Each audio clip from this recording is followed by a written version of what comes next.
that will unlock and help that business owner to grow the business, to get better profit margins, and to get more cash in the bank. And at the end of the day, he as a family or he as a person needs to be able to pull that out, and that needs to serve his family, and he'll need to be able, and it needs to be a sustainable business. So the framework isn't something that we want to. It will help us to unlock more value for our clients, and we are co-creating with them their specific needs within their business, and over time, I think it will keep on changing with seasons, and it will also be jurisdiction specific.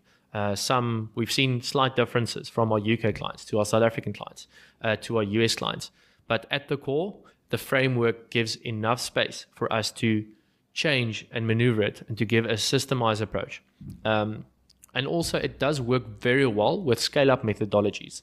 So if you are familiar with maybe Scaling Up by Vern Harnish, if you are familiar with Art of Scale by Jason Goldberg, if you are familiar with EOS or any scale-up methodology, this framework fits really well within scale-up methodologies because you will already be accustomed, or you know that certain structures and rhythms is important. Yes. And you probably already have a BHAG, big, hairy, audacious goal, but have you modeled it? Do you have somebody that can actually show how do you if you know where true north is and you're going there and there's a big ambitious goal, but how do you break that down into achievable KPIs or achievable goals all the way to where you are today? Like what needs to change in order to get there? So a lot of the times, this is where the system is broken, and it stays a dream, but there's no real route or way of getting there, and they can't see that it's achievable. And so the finance function needs to show you how that is achievable, how it can be done. And yes, the owner of the business has to be there, has to give direction, but somebody needs to assist them. And those plans are going to change. I mean, those strategies, it will adapt. It's okay, but do you have a plan in place? Is it just something spoken in the air? Or is it written down? Do I see it on your calendar, speaking to cadence? Yes. Do I see it on your bank statement that you've now put effort and money behind it? Do you know how much you need to raise in order to get there? What's the route of getting there? Or you're going to raise it from just reducing your working capital cycle, and your clients are effectively paying for it.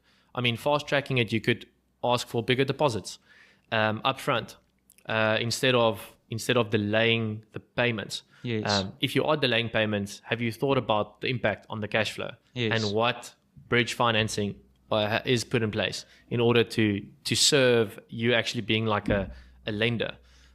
So I mean, there are real consequences to decisions that are being made, and business owners don't necessarily have the skill set, or they don't have the time, the capacity, and the outside view of making sure that the decision they are made is based on good principles, logic, and good modeling, and actual data from their business, not just their perceived kind of understanding. Yes, and a lot of it comes down to accountability. I mean, it goes both ways, but Finovate is a slogan: business growth, stewardship. Yes. And we need to keep ourselves accountable to that for ourselves, but also for our clients. Our clients need to be faithful with their business and multiply the resource they've been given. And in many ways, they may have great vision and plans and skills and talents, but someone needs to help to hold up their arms when they're also tired.